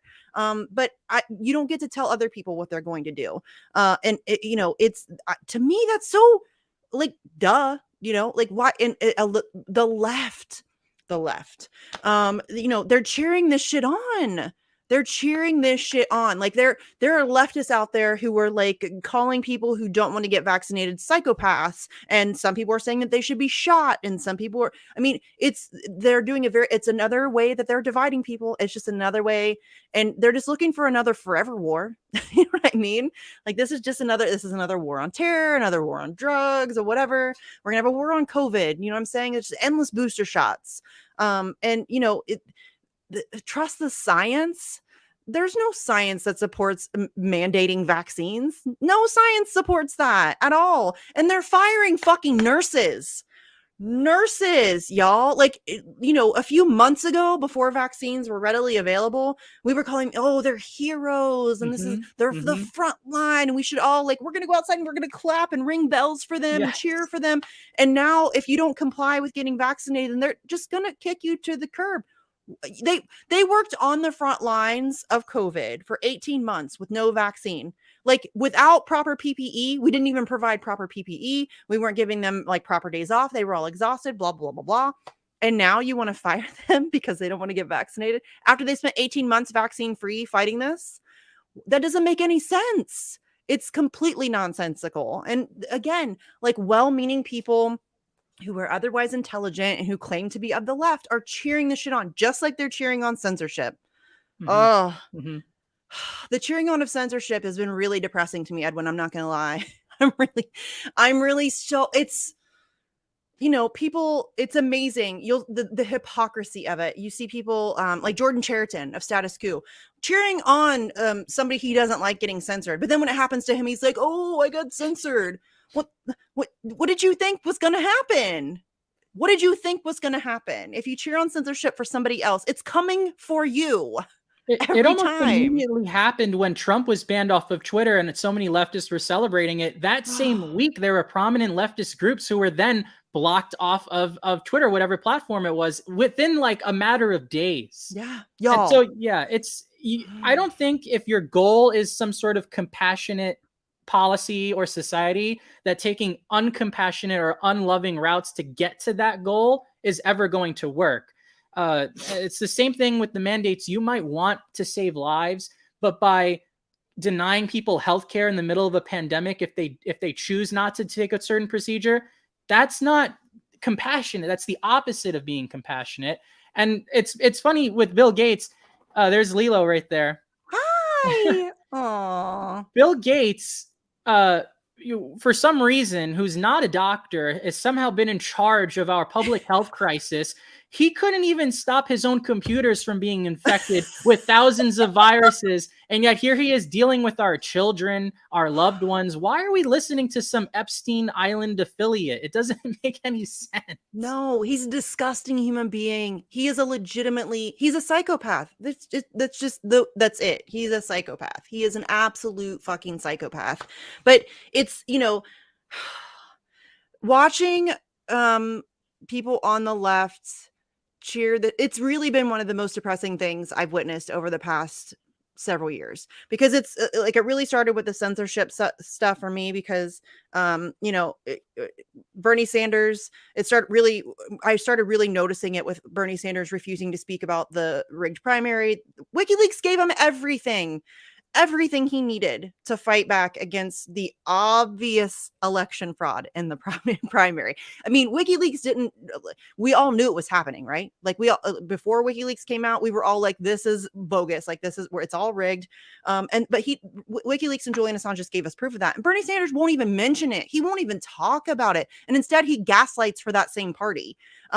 So that's when I really first started to notice it, but it's just like ramped up exponentially. Alexandria Ocasio-Cortez is having the Capitol Police show up at people's doors for like writing mean tweets, and she's calling, Jimmy Dore tweets of violence. And it's a fucking tweet. Shut the fuck up. Like it's really frustrating because this is all coming for all of us. It really is. It's coming for all of us. Again, they want complete control of the narrative. That's what they're trying to grab right now. And we are going to be just completely neutered. The ability that we're going to have to fight for anything that we give a shit about effectively, if we're all censored and silenced, how? Somebody please explain to me how that's going to happen, because a lot of people who pretend to be of the left, or it's a lot of commie Twitter, and I'm not like whatever, but we don't care about Julian Assange, we don't care about press freedom because we don't care about the Constitution, we want to destroy the Constitution. That's all fine. How the fuck are you going to fight for anything if you aren't able to effectively get information out? How? Somebody explain it to me. I'm waiting. I mean, it's even Mamiya said, every movement has needed alternative media. We've needed alternative sources of information. We're losing that very quickly, very, very quickly. I mean, like we said earlier, people are getting blocked and banned and shadow banned and suppressed. And I can tell you now that anytime I tweet, like I can tweet about something dumb my kid said, and I'll get thousands of likes on it. I tweet about Julian Assange, dead. It's dead. I mean, there's been some that gain traction, but it's obvious suppression. Action for Assange, Sleepy can tell you, obviously suppressed. I mean, it's ridiculous the level of suppression that Action for Assange gets. And it's insanity. I Straight swear like if you have Assange in your fucking name, like yeah, you get buried, dude. you do. And I mean, it's probably our own fault for naming it Action for Assange. But I mean, seriously though, it really is. Oh, we're in such a bad spot. We really are. They're so far ahead of us. And again, that's just because they're really good at what they do. Like this propaganda game that they do, the way that they're able to manipulate us to be mad at each other. We are not each other's enemies. We really are not. We really are not. We're not. Your neighbor's not your enemy. And here come all the people that say that I want to work with Nazis. No, there's a whole lot of people in between like Bernie Sanders and an actual Nazi. And so if you can't figure out how to work with some people that you don't agree with on everything, my kid's yelling at me. I don't even agree with myself on everything. Do you know what I'm saying? Like I'm constantly learning new things and changing my opinion and, learning, like grasping new concepts. And I don't know why people can't, it's really self-defeating. I don't know why it's such a controversial thing to say that, oh, hey, you want to end the war and I want to end the war. So let's work together to end the war. I don't care what you think about abortion right now. I don't care what you think about immigration right now. I really care about ending the wars. If you care about a cause, you should be willing to set your ego aside and do whatever it takes to get it done. I mean, that's just the way I see it, right? Is that crazy? Because people think that I'm crazy. When Bernie Sanders went on Fox, they were clapping for him. Yes. And people were giving him shit for entering the lion's den. That's what you need to be doing as a working class movement. That's the right move to make. And the fact that people were agreeing with him and that somehow so-called progressives were scared and frightened by that doesn't make any sense whatsoever. This is a country where millions of people have immigrated to because of the freedoms of speech and freedoms of press, because perhaps back in their country, they were being censored. And it's almost kind of quite ironic how even Putin's against the freaking vaccine mandate, but Joe Biden supports it. It's almost like we're really reversing as a society. Oh, yeah. And our freedoms are being stripped away day by day by day. And, obviously we have a lot of problems as a country, but the freedoms that were guaranteed for, in the Bill of Rights, those are something that are super rare to have in a country as big as this one, where, there was room for it to be, even the founding fathers were like, hey, George Washington was like, hey, these political parties, they're going to kill us all. And he was absolutely right about that. So, I don't think anyone nowadays who, says like, let's just get rid of all of the Constitution, whatever, from scratch, like you said, I don't really think that's a real viable option. I think we just need to exercise those freedoms more, even if it means getting canceled. And if you do get canceled, then you should get canceled with pride and wear it as a badge of honor. Maybe no one would see it on the internet, but people know, like, if these accounts that get suspended, the more that they get suspended, I think the more that people subconsciously will think like, hey, maybe I can go and actually speak my mind freely online and stand for these issues and speak out against the military industrial complex. And if I get my account demonetized or whatever, maybe that's my contribution to society. Yeah. Not being canceled for saying egregious, hateful things against other people, but saying things that are against the ruling class. And there's an obvious, clear distinction there. Yeah, no, I mean, listen, I don't give a shit about my Twitter page or my YouTube channel. I don't care. Take them down. Like I refuse to censor myself. I refuse to censor myself. That's why I'm freely talking about COVID and vaccines. I do not give a shit. Those are conversations we should be allowed to have. You know what I mean? Like this is, anytime that the conversation is limited, anytime that they tell you can't talk about something, you should be immediately suspicious of that. Immediately suspicious of that. Anytime you're told or yelled at or whatever. Yes, I should be able to talk about all things, anything, all the time. It doesn't matter, as long as I'm not, like you said, like advocating for violence against somebody or using like a direct hate speech or whatever. And we have laws for that stuff, and that's fine. But I should be able to talk about vaccines openly and freely. I should be able to talk about COVID openly and freely. I should be able to talk about Julian Assange openly and freely. We should be able to have whatever conversations we want to have. The only way that you like can progress as a society is if you have those conversations and you can educate people. Like I keep telling you, you shouldn't have to mandate a vaccine. You should just prove that it's safe and effective, and then encourage people to get it if they want to. And if the proof is in the pudding, then you won't have to mandate anything. You know what I mean? And that's how science works, by actively seeking, challenging what you think you know about reality and your perceptions, and trying to contradict it and making things better, making the vaccines better, not suppressing people who had side effects and saying, oh, you're an anti-vaxxer, even though you had the vaccine and you suffered some sort of heart. They did that to Jimmy Dore. Exactly. Dude got double vaxxed and just like talked about publicly the side effects that he faced. And people were like freaking the fuck out, calling him an anti, like he just got double vax, and they're like, you're an anti-vaxxer. No, he's not. And wouldn't you want people to speak out against any side effects that they're facing? Because isn't that how you make the vaccines more safe and more effective?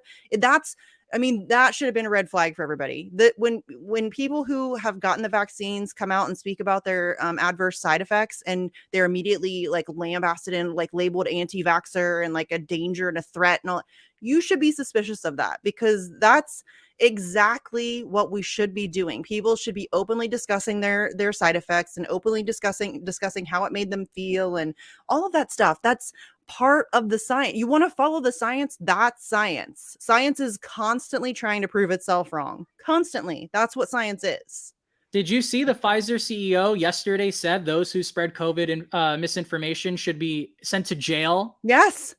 He should be sent to jail for spreading misinformation, for buying out the media stations so that they're always portraying everything and cherry picking data so that it's always favorable to the big pharmaceutical companies, and never stopping once and saying, hey, maybe we should actually listen to the people who are saying, the scientists who are saying, hey, people who have acquired the virus, who've acquired COVID, perhaps have some sort of immunity already that is probably pretty robust. Nope, that's right-wing science. What does that mean? Science is a tool made by humans, meant to evolve, and humans make errors. Scientism is a religion where you believe that all of reality can only be perceived through the lens of science, and anything that can't be answered by science is therefore, should be disregarded. When there's really more ways of understanding the world around us, including modern medicine, that we have to look at without just saying, oh, this was a fact 8 months ago, so if this was a fact 8 months ago, that cannot be challenged. That's the same thinking that people many years ago were like, oh, if you just keep going to the edge of the world, you'll fall off and die. Mm-hmm. No, we need to actively say, hey, maybe there's new information that can be studied. They just don't want to do it because it's more comforting to not have to keep challenging your own assertions and independent and freely thinking. And that doesn't make you anti or pro anything. It just makes you wanting to learn more, which should be encouraged, but it's not, because critical thinking doesn't help the oligarchs make money. If anything, it does the opposite. It's better that we're smart enough to just operate the machines, but dumb enough to not question anything. George Carlin. Seriously. That's a George Carlin quote. It's so true. And the thing is, I love it when people say the science is settled. Science is never settled, ever. Ever, ever, ever, ever, ever, ever, ever. Science is never settled. You should the whole point of science is to question literally everything. And that includes whatever conclusions you previously came up with, because you're right. New information does present itself. And there's a whole host of things that could happen that change things. And anybody who's closed-minded to that is not following the science. You're not there's a guy who I used to be friends with who swears that scientists are just incorruptible. These are the people who study vaccines, they would never lie. Fucking course they would. They're human. they're human. Like if there's a profit motive, and of course there's and it's not to say that they're all, some of them are probably just not aware of what's happening. Some of them, you know what I mean? Like they just want to keep their jobs or whatever. It's okay to ask questions. It's okay to be skeptical, especially of the pharmaceutical companies and the United States government. I don't understand why that's controversial at all. These are known liars. I mean, really known liars. How many times have they been caught lying? How many times? I mean, was it Pfizer that they paid out the record-breaking liability payment, or what? Really? These are the people you're blindly trusting with your health and safety, and like you're going to inject something into your body, just because they said so. And again, that's not like, if you got vaccinated, I have no issue with you. I have no issue with your choice. That's your choice. It really is your choice. If that makes you, if you have looked into it and you've spoken to your personal doctor and that's a decision that you've made for yourself, more power to you. But you don't get to make that decision for other people. You just do not. Especially fucking kids. Now they want to vaccinate kids, y'all. And I'm just not down with that. You don't get to do that. Like, just, if this was a vaccine that had been around for years and years, I'm not anti-vax. My kids are vaccinated. I'm vaccinated. I spent many years on the front lines of like the pro-vaccine fight, trying to educate people and encourage people to get their kids vaccinated. I have a child on the autism spectrum. A lot of people came at me like, oh, well, vaccines cause autism. No, they don't. But it's still a personal choice. Like, even when I was in that fight, I was never okay with mandating vaccines. I was never okay with forcing people. I don't think you should be forced to get vaccinated to send your kids to school. Lots of other countries don't have those kinds of mandates. And it's weird because there is a profit motive, and there is this level of control with the pharmaceutical companies. And we should all be able to question that. Again, these are psychopaths. Like, yes, you should be able to question everything that they do. Literally everything that they do. And that doesn't make you a conspiracy theorist. It doesn't make you anti-science. It doesn't make you anti-vax. It doesn't make you a psychopath or whatever else you want to, a right winger. I'm not a right winger. There are lots of leftists who are against mandates. Lots of them. It's weird to me that there aren't more leftists against mandates. I mean, what the fuck? And I don't believe those polls, because most people that you poll and ask them that kind of question probably won't give you an honest answer because of the fear that they'll be ostracized by society. And again, these vaccines that were mandated for children back in the day were primarily diseases that actually affected children. We know that the COVID-19 doesn't impact children as much as it does adults. And therefore, why not prioritize the vaccines for those who are in those most vulnerable categories, like the immunocompromised, like the elderly, like the obese, and that people in other parts of the world who don't even have them, who are immunocompromised and need them, why not give it to them as well? But they want to patent it, just like Chantix, right? FDA approved drug, Pfizer, 15 years later, can cause cancer. Now it's recalled. Who's going to be liable for it? Nobody. So it's a much different way that this is being enforced. The majority of New Yorkers who are African American were unvaccinated. I don't know if that's still true now because the city mandate was enforced a week ago. But prior to that, it was the vast majority. And I don't understand how people on the left who can understand that there are so many levels of systemic racism and classism that plague our society, but don't see how medical apartheid is in itself a form of systemic racism. It doesn't make sense because they were and still are being segregated from their jobs and being denied employment opportunities and the ability to pay rent and bills and put food on the table. So yeah, it's just simply not the same. And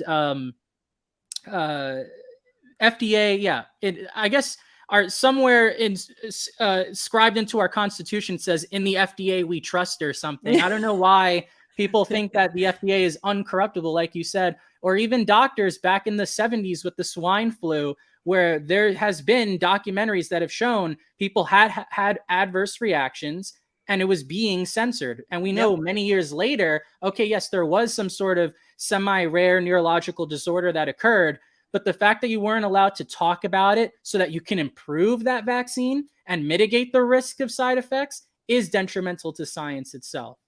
And to public health. I mean, if we don't have all of the information, how are we supposed to better inform ourselves and, again, make these things better, more safe, more effective? It's completely bass backwards the way that we handle this stuff. But that's because these corporations also control the narrative, and they don't want you to know if there's adverse reactions. They don't want you to know because they want you to keep getting it because they're making an ass ton of money off of this. An ass ton of money. And that's what we talked to Piers Robinson the other day on Facts. An amazing conversation. If you guys haven't seen it, if I do say so myself, I mean, shameless plug there. But it was a really great conversation because he's been really vocal about the way that this is really economically driven. All of this stuff is really economically, as is everything in this goddamn country. You know what I mean? Not just this country, but world global capitalism in general. Everything is, it's all about profit. It's all about profit. They don't give a shit about your health. You really think that they care about your health? Are you joking me? Really? You think Bill Gates gives a shit about your health? No, Bill Gates is trying to buy himself another yacht. And they have made just a ridiculous amount of money off of this stuff. I mean, seriously, an insane amount of money. And it really isn't even about again, health, because it's not really a vaccine mandate. This is, I mean, this is like steps into like social credit system. You know what I'm saying? Like, this is really scary shit. This is really fascistic. And I hate using that word because it's so overused. Words have no meaning anymore, but it is really terrifyingly authoritarian. And, being able to fire people from their jobs and segregate people from society. And, some places like are talking about kicking people out of their homes. Like, if you don't want to get vaccinated, you might get kicked out of your rental property or whatever it is.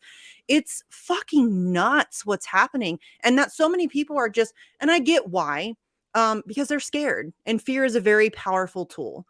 But we have to start, again, we talked about this with Piers Robinson. We have to start fighting back against this stuff. And it's encouraging that we are seeing the huge ass protests in like New Zealand, and Australia and the UK and stuff. But we really, and the US is really behind. You know what I mean? There have been some protests, but we need a lot more noise on this. I mean, we really, really do. It's getting to the point now, and it all ties into like people try to say that the Great Reset is a conspiracy theory and that the Fourth Industrial Revolution is a conspiracy. No, it's fucking not, y'all. This is stuff that they openly talk about. It's on the homepage of the World Economic Forum. It's right there in your face. Dude wrote a book. Klaus Schwab wrote a book, y'all. This is not a conspiracy theory. They openly talk about it on a regular basis. You'll eat bugs and you'll like it. You'll own nothing and you'll love it. Like, they talk about it all the time. And if you mention it, like, there are people who are like, oh my God, you're such a tinfoil hat. Like, conspiracy theory is cute. No. And that's again, the narrative control, because they're able to make these issues like third rail issues. And so people won't talk about it. People will censor themselves and not talk about the Great Reset because they don't want to be labeled a conspiracy theorist. And I don't give a fuck. You know what I mean? Like, we need to start talking about these things. It's really getting bad. It's really getting bad. Honestly, I don't know that we're going to be able to avoid a lot of this stuff because we are just so far gone. And they're so far ahead of us, they really are. They really are. We're like a million steps behind this machine and fighting each other. And beyond all the money, it's also about power and control. Mm-hmm. These passports are not just going to end with, showing your proof of vaccination to get into a restaurant. As we progress further into the Internet of Things and this metaverse that Zuckerberg wants to start, God. We really are going to live in a world where you're going to be more reliant on technology, on your biometrical data, to have access and privileges to certain things such as travel, such as even something as simple as renting a rental car, where instead of showing your ID, you present your digital identity, whether it be, through some sort of touch or your retina scan or something like that. This is something that it's not just a theory, that there's actual videos online from world leaders promoting that this is going to be the future. And we know this is going to be the future. And the scariest part is that at any minute, if they deem you to be some sort of domestic terrorist, because you support freeing Assange, or you support, holding your electeds accountable for whatever reason, if they deem you, as bad, they can revoke all your privileges away. And we might be so far gone to a point where that one will not be able to survive. So I think the only thing that we can do to preemptively avoid that is do not comply with these digital identities. Do not allow yourself to be entered into this database where world governments will be able to track you, even though they can already track us through our phones. Yeah. But it's not, and people say, well, hey, your phone, is always spying on you 24/7. Yes, that's true, but I can take my phone and throw it into a river and then I'd be fine. I can't take, something, my digital data that's being owned by Bill Gates and take that away from him. That's something he keeps forever. Yeah. And they will be able to predict your behavior through algorithms and not only predict, but manipulate your behavior. Yes. They are very good at manipulating your behavior. Seriously. This is really terrifying, Edwin. I'm not kidding. This stuff keeps me up at night. I mean, this Mark Zuckerberg metaverse bullshit. I mean, they really want us to just be isolated to our homes, away from the rest of society, stuck on computers, looking through screens, and they just want to be able to. It's really scary. And I know that we should try to keep hope, because there is pushback and stuff, but I just hope it's enough, and I hope it's not too late, because they really are quite a few steps ahead of us. They really do have a lot of this stuff already worked out. Facebook, Jesus Christ. Facebook has been, Julian Assange warned us in 2014 that Facebook is like the worst spying device on planet Earth. And that was in 2014. This is 2021. If you're still on Facebook, y'all, you should really consider getting off Facebook. It's the worst. Not that any social media is much better, but I think Facebook is literally the worst. You just made me realize something. As someone who is running for office, I had to rely on Facebook to get advertisements out, because that's the number one way through Facebook and Instagram that you can actually get your name out there. But by doing so, I had to submit a lot of extra information about my identity to Facebook. Mm-hmm. So it's almost impossible for someone who's fighting outside that two-party system to get their name out there without fully complying under the rules of the overlords, these big tech Silicon Valley overlords like Mark Zuckerberg. So that's extra scary in itself. Yeah, and that's exactly how it's been designed. That's exactly what they want. They want us to be completely reliant upon them for everything. If you think about it, Jimmy Dore talks about, I think it's Jimmy Dore that talks about this all the time.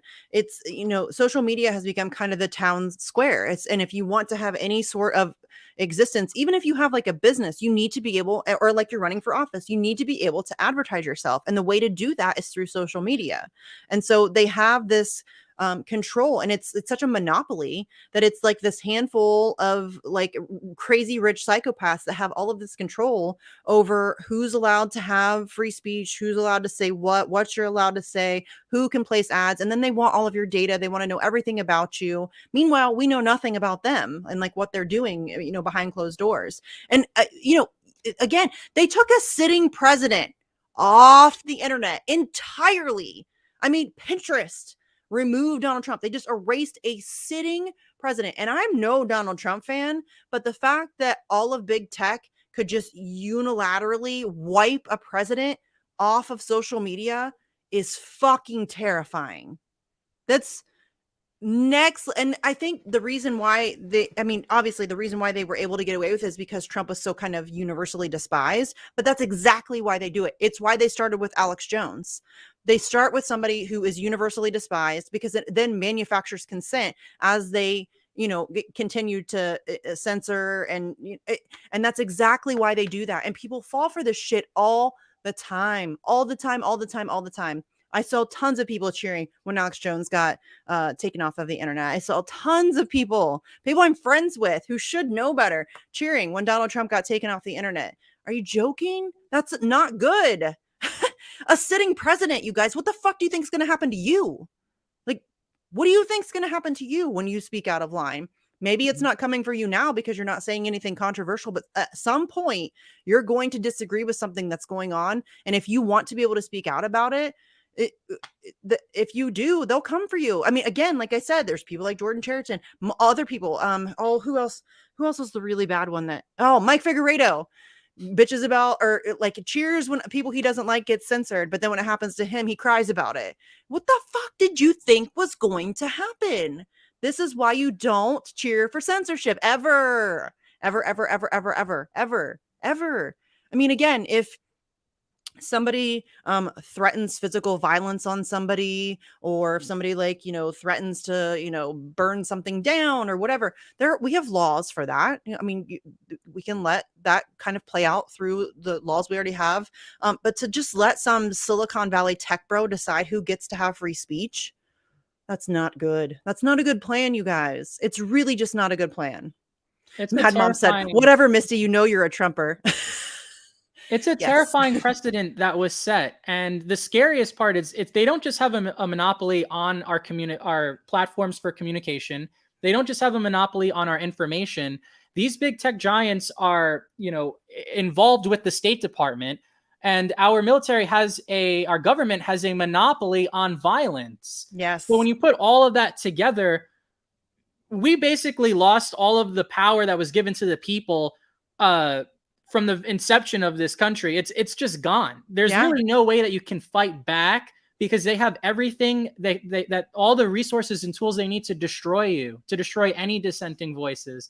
And there's Lilo in the back giving a nice stretch. Hi, Lilo. He's so cute. Hanging out. I love that. He looks so cozy. But no, it's I love you too, Mad Mom. But that's what I find really scary, is that, and this pisses me off when people try to say that the big tech companies they're private companies, they're private corporations. No, they're not. I mean, maybe legally, yes, I get that, but we need to change that. We need to change it fast, because there is zero gray area in between big tech and our government. Like you said, It's the same way with big pharma. The CEO of Pfizer, what used to be the head of the FDA, and it's like a revolving door amongst all these people. I mean, you look at like the Atlantic Council with Facebook. Henry Kissinger sits on that board. I don't know if he still does. He's old as fuck, but he used to sit on that board, and there are other politicians who sit on that board. And there is no gray area at all in between big tech and our government. They are completely intertwined. They own our elected officials. They have lobbyists that spend billions of dollars making sure that they have control over what happens. They are not private companies at all. It's just not. I mean, and it's really frustrating that people are still using that argument as if that has any merit whatsoever. They are not private in any way. And, there's all this talk about we're going to fight fascism. We're living in it. And I know, again, that word is very overused. But if you use like the basic definition, it's when corporation and state merges together. And we are there, y'all. We are there. We have been there. And it's not just corporations and state. It's corporations, state, and the media. They're all owned by the same people. And that's why it's terrifying, because we really are just so far gone. It's really hard not to think that we're completely fucked. Like, I have to hold on to hope, but Christ, it's bad. The public and private sector, they have a non-dual relationship. There's really not much that separates them, other than the fact that one's technically a corporation, one's technically an elected official. And they say, oh, well, the government, that's who we can hold accountable. Why are you protesting Pfizer when you should be protesting the politicians? Well, Pfizer is basically like a representative in our Congress. They deserve to be held accountable directly, because clearly their liaison, who are the politicians, are not allowing themselves to be held accountable. Because when we hold their feet to the fire, we're called violent or terrorists for what? For tweeting poorly about our representatives. And look, I voted for AOC, right? I voted for her twice. She doesn't have my vote ever again, but it just goes to show that, like, I'm not coming from a bad faith position. Like, I did believe in her. I did believe in that the Democratic Party could be reformed not too long ago, but it was after the DNC rigged the primary that I was like, I have to get out of this party, and so does everybody else, because this is clearly not fair. And hey, I'm 24 years old. I think it took me not too long from when I was an eligible voter, until, you know, a couple No, of that's years pretty ago good. when I realized this. But I'm glad that so many people are realizing it. And you know, in terms of I lost my thought. That's right. It happens to me all the time, dude. Literally all the time. But yeah, no, like that's why people claim that I'm like a bad faith actor. I'm attacking AOC for no reason. I donated to her in 2017 when she was running in 2018. I would tweet about her all the time. Like I was cautiously optimistic. I was trying to maintain some semblance of I did not think that the Democratic Party was going to be able to be reformed, but I was trying to be patient with those who did. I was like, okay, let's try this out, you know, whatever. But after 2018, I was done. I was done. I mean, after AOC got elected and one of her first votes, it might have been her first vote, was to expand NATO. I was like, done. And then she calls John McCain an example of human decency. And she, I mean, seriously, I don't, it's not like it's one thing that she did. It's not like voting present on, you know, the Capitol Police thing, or it's not like voting present on the Iron Dome. It's a pattern of behavior, y'all. This is not like a one-off. This is a constant capitulation to corruption, but because she's good at rhetoric and she's good at, you know, playing her role, which frankly, I don't even think she's that good at playing her role. She's a really terrible overactor. You know, she's not really, to me, she's not all that convincing, but I get that she's got a lot of people fooled. But it's mind-blowing to me that anybody who considers themselves, again, but these are people I don't think who are willing to actually look at her record. They take the sound bites and, you know, they do the yes queen thing, and, you know, she'll wag her finger at Ted Cruz or whatever, and they're like, oh my God. But you know, really, when it comes down to it, she's not doing what have they done? Seriously, I have been asking this question for a long time. What have progressives done for you? I'm just asking. What? Name one thing that they have done for the people. Name one time that they've really stood up and took a stand, like a legitimate stand. And I'm not talking like some bullshit, you know, they tweet like we're holding the line on the Build Back Better, which that whole bill is bullshit anyway. All of that stuff is bullshit anyway. But then the fact that they just kept letting it get stripped and made it even bigger bullshit. Like, I'm just curious, when have they ever actually stood up and fought for anything that they claim to care about? Because I haven't seen a single time where that has happened. Not one time. They had an opportunity with force the vote. They blew it. They had an opportunity with $15 an hour minimum wage. They blew it. They had an opportunity with the Capitol Police bill. They blew it. They've had multiple opportunities where they could have taken a stand and used. They don't have a ton of leverage, but they do have enough votes within the squad and whatever that they could at least make some demands. At least try to, if nothing else, get on your fucking huge ass social media platforms, galvanize your base to get in the streets, and put like a massive amount of public pressure on people like Nancy Pelosi.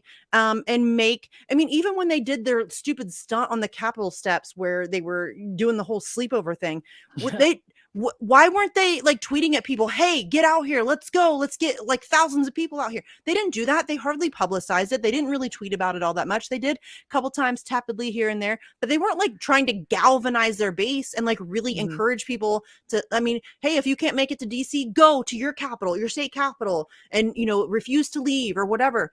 And as soon as they announced the extension, they bailed.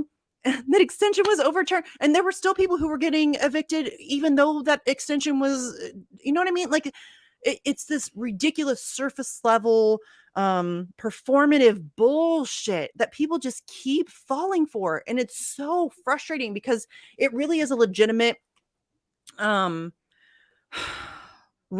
to progress. That's why I think that they're like more dangerous than a lot of Republicans. I know Republicans are just really disgusting human beings and they hold a lot of really untenable positions, but I think that there's the wolf in sheep's clothing is far more dangerous than the wolf.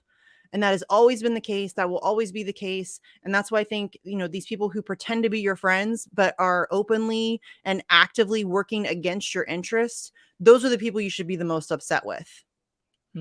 Period. If they can't be held accountable by us who put them into power, who will ever hold them accountable? And if we can't push them in the direction of the working class, how will they ever push Biden or whatever puppet is in the White House in the direction of the working class. I mean, that was the big lie, right? Was that, oh, okay, we're going to push Biden once he's in office.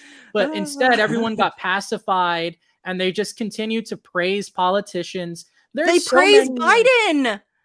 It doesn't make sense. He's the architect of so much of our society suffering, of mass incarceration, of never-ending wars, and yet somehow putting him into office is going to end all of these things. It was just such a BS narrative from the beginning.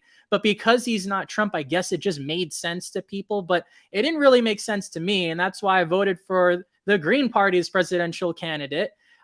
Even though it was very obvious that the Green Party wasn't going to win in 2020, if they would have gotten 5%, they would have gotten millions in FEC funding. And then at least next cycle, you can have these outsider candidates pushing the other candidates on certain positions, just like I was doing in my local race, where I was able to actually pressure the Democrat to support ranked choice voting in general elections, which is something that she previously had not come out in support of.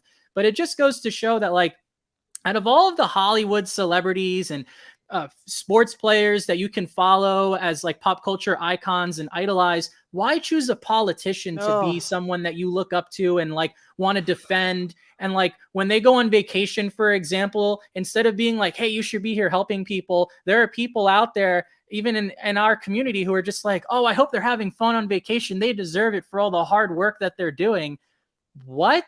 What? The economy's collapsing and they're drinking pina coladas on the beach. Like, it doesn't make sense. I guess if they were like a Kardashian, then I'd be like, okay, then go whatever, fuck keeping up with your Kardashians. But these are people in positions of power who have direct control over the outcomes of people's lives and children's lives as they grow up into a society that looks nothing like it did 2 years ago. Yeah. No, and the whole push Biden left thing really pisses me off because as soon as he got elected, all of that went out the window. When have you seen them push him at all? Instead, Pramila Jayapal's giving him an A, and Alexandria Ocasio-Cortez is saying that he's exceeded expectations. And she just put out some bullshit the other day from COP26 where she's like, yeah, the United States is back as a leader in environmental blah, blah, blah.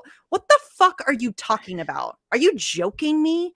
Joe Biden hasn't done shit. He hasn't done shit. Again, he didn't even give us the $600 he was supposed to give us. The people in Georgia should never vote for a Democrat again. Ever, ever, ever. They fucking lied to your faces. Straight up lied to your faces.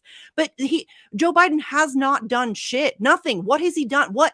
We don't have $15 an hour minimum wage. We don't even have a public option. All of the things that nothing. There's a meme. I forget. Somebody sent it to me the other day of all of like his campaign promises. None of the things that he said that he was going to do, that people were going to push him to the left on, none of that stuff has happened. None. Zero. No, wait.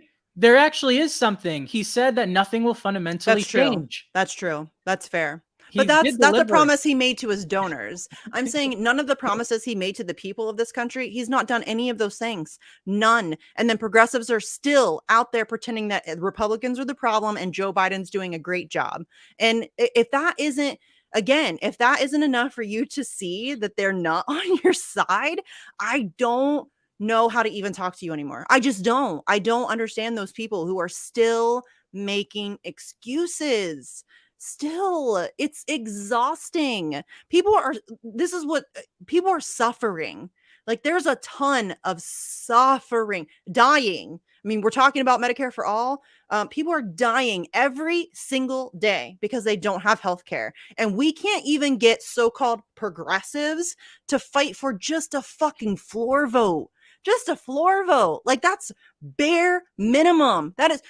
When progressives got elected, I say this all the time, but I think that people forget that when they were first running, their whole point, the whole purpose to them was to challenge the Democratic establishment, not to get into office and then bitch about Republicans all day and praise Mama Bear and, Joe Biden. That was not the point. The point was they were coming off the Bernie Sanders movement that had just gotten royally fucked over, and they were supposed to challenge the Democratic Party and reform it, right? They were going to reform the party. And instead, they've capitulated at every turn. They've refused to fight for any of the things that they claim to stand for. Again, we can't even get them to fight for just a floor vote. Just a floor vote. That is It's inexcusable. It really is inexcusable. That should have been it. The squad should have been done at that point. Nobody should be defending them anymore. Nobody on the left, nobody progressive, nobody who gives a shit about people should be defending these people anymore. We couldn't even get, that's literally bare minimum. And she's on public record, on camera, saying, while she was running, oh, we can at least just try to get, we can't even get a floor vote on Medicare for all. Yes. She said that word for word when we're she was going to bring the ruckus, a hostile takeover of the Democratic Party. Yeah. But no, it's more about climbing the political career ladder now and seeing how far you can make it up to the top as you continually move to the right. Yeah. And that's why I don't think electoral politics will ever work, because if it hasn't been made clear by now, anybody, even if you get elected and you have the best of intentions, you will get absorbed into the system, or they will kick you out. They will find a way to get you out. And that's how this works. There's never going to be, you're never going to be able to elect enough progressives. I mean, the ones that we elected aren't doing shit for us. And they've turned into a direct obstacle to progress. And it really is mind blowing that we still have to have these conversations in 2021. This is not like, I mean, maybe in 2019, I could see still defending AOC. I could see still, we got to give her time. She is young. She is new. Like, she's trying to feel her way out. All of that. I was willing to, not really, but I mean, I could understand people being willing to give them some slack.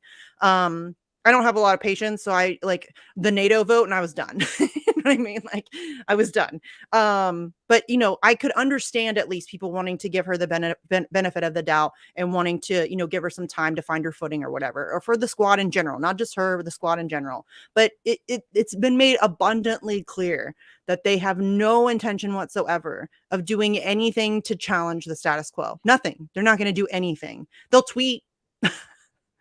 They'll tweet about it. That's about all they're going to do, is they're going to tweet about it. And what would tweeting about it do for you and your family?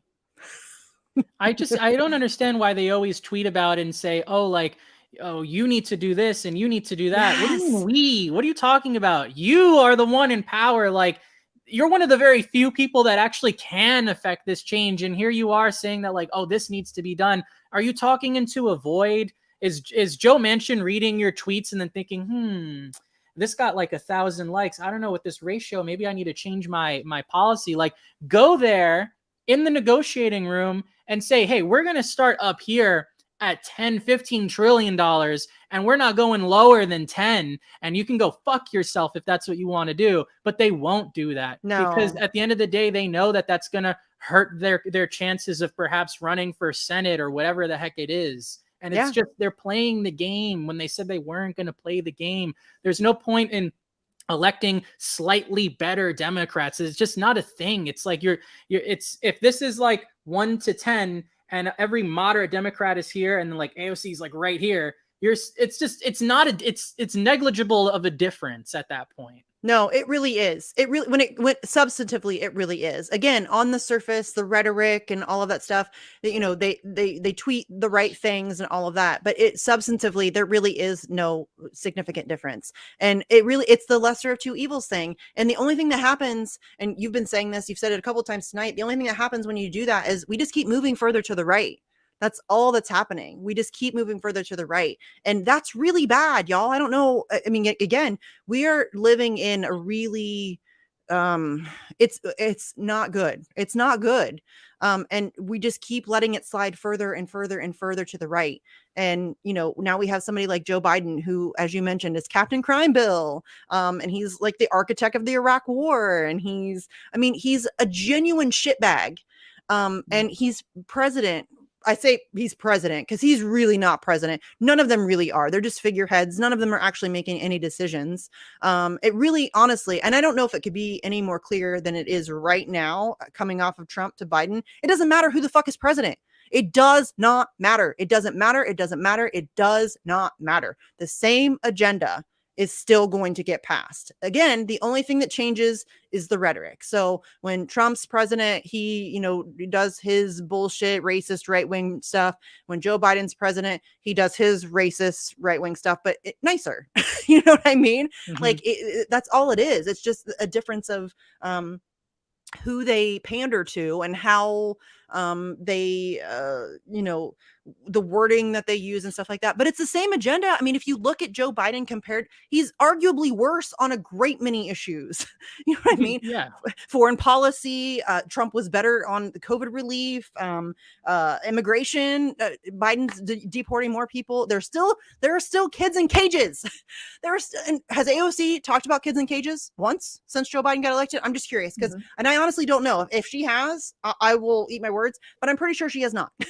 I'm pretty sure she is not. That's the problem, is that people are more pacified now. They think that it's okay, which is arguably worse than when we had the mean tweets, and that we can interact and say, no, we're going to come together and we're going to resist against this government. Now it's more like, okay, well, this guy who likes ice cream is in office and he used to stand next to Obama. So I guess everything's going to be okay. But he's continuing almost all of the Trump era policies and arguably expanding on them and expand. And in terms of foreign policy, I mean, just look at even what happened with the French recently. Like he pissed them off because of this nuclear submarine deal. Now the French are building nukes. I mean, everyone was like, oh, Trump, he's like shitting on all the other of our world allies.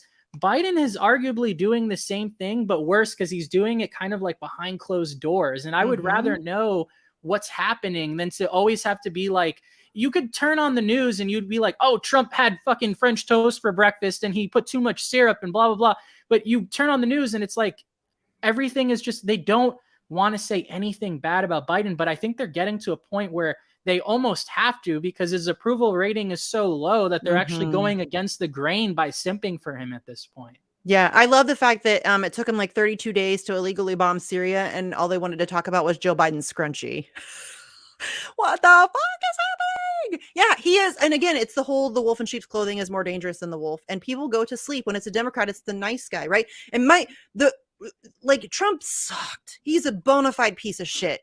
But there was a bright spot to Trump's presidency, and that was that douche canoe had absolutely no gift for subtlety, and he would just blurt shit out like, we're going to go steal their oil. And that was refreshing. I loved that because just put it on the table. Oh, yes, we are going to go steal their oil. That's exactly what we're doing. That's the only reason we're there. It has nothing to do with spreading democracy. It has nothing to do with any of the other bullshit reasons, humanitarian, yada, yada, yada, that we try to pull. It's yes, we're going to go steal their oil. And he would let those truths slip out. He would yank the mask off and expose the rot of empire. And that was awesome. And you're right, though, because he was such a loudmouth piece of shit, people paid attention.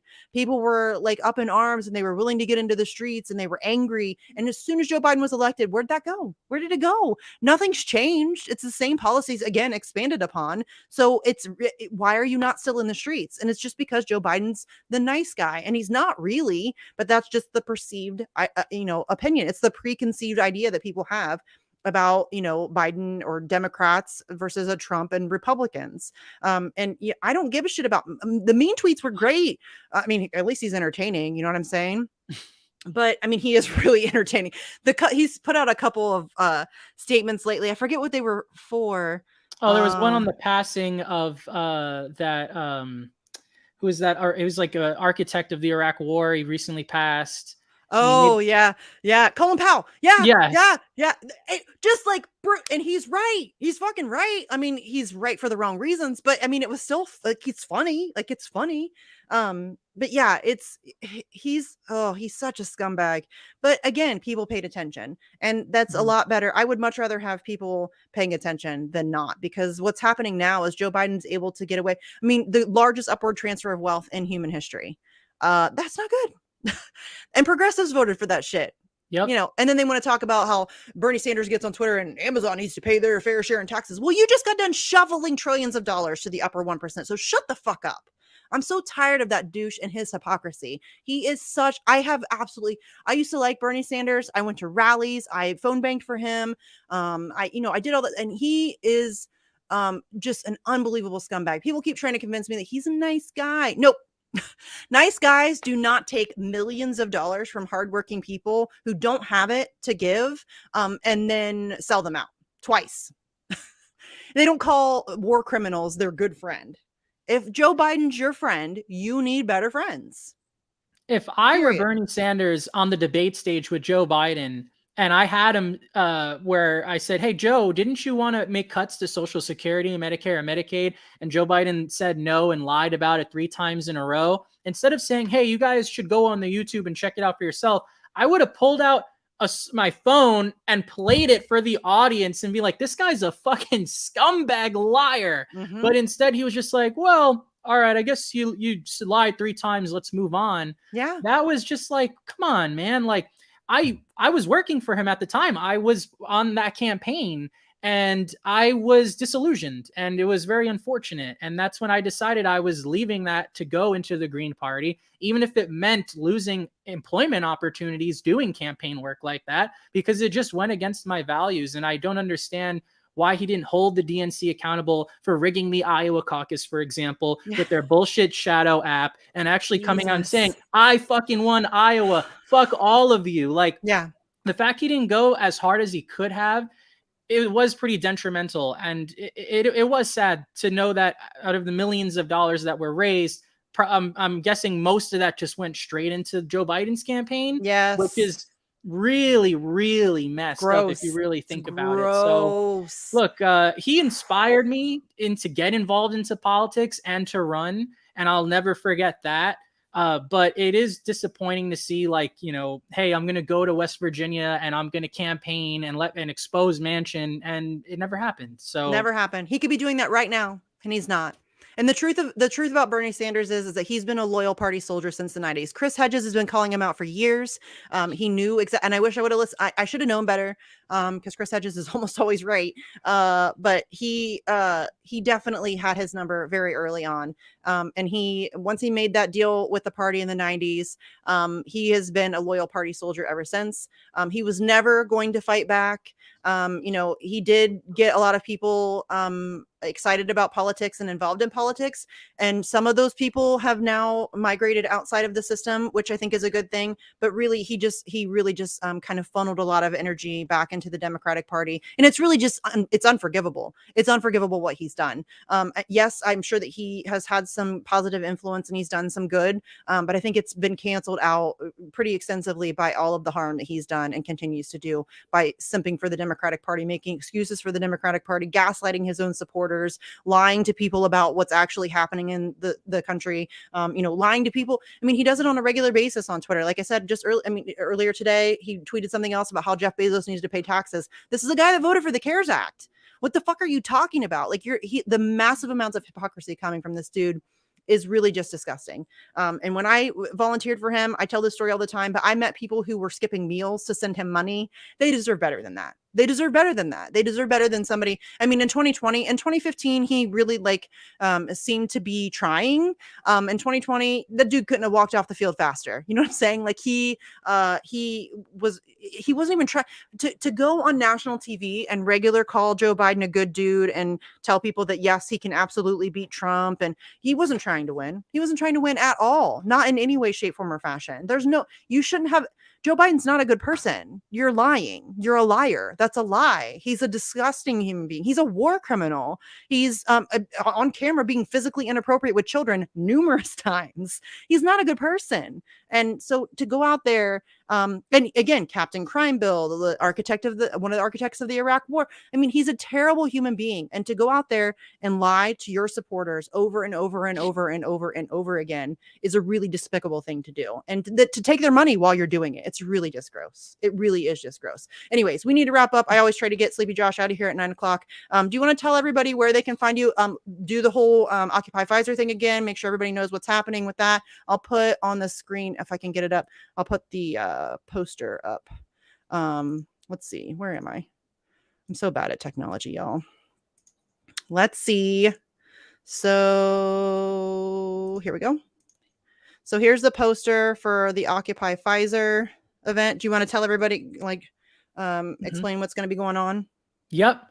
We are pressuring Pfizer to support single-payer healthcare because they're giving us this pseudo system right now of what could be potentially Medicare for all, but instead they're the ones who are benefiting. They're the ones who are making all the profits. We want them to say that they support healthcare as a human right, that they don't believe it's a commodity or a privilege.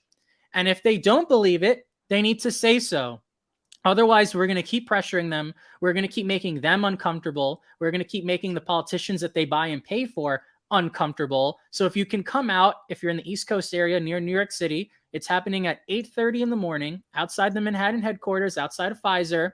It'll last about 2 hours. It's a die-in. So if you do participate, if you can physically participate in the die-in, we hope you could.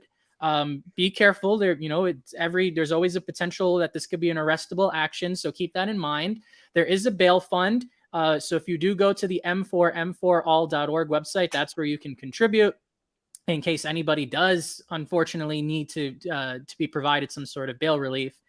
And if you want some updates, you can follow the @m4all Twitter handle. My Twitter handle is Edwin for NYC. I'm just one of the co-organizers, but M4all again is a big grassroots organization, decentralized, just ordinary people. There is no institutional backing from any party or any subsidiary of these parties like DSA or Working Families. This is completely independent grassroots organizing. If you want to participate in the revolution, this is what it's going to look like. It's not going to be blasted out on CNN. It's going to be these little events like these that I hope you can come with us, break the matrix, get into the establishment's head, let them know that we're here, and hopefully cause a ruckus so that maybe the press will cover it and maybe more people will join in. But it starts with you taking that responsibility, being the first one to set the trend, to set that bandwagon. So I hope you can come with us, occupy Pfizer, march for Medicare for all.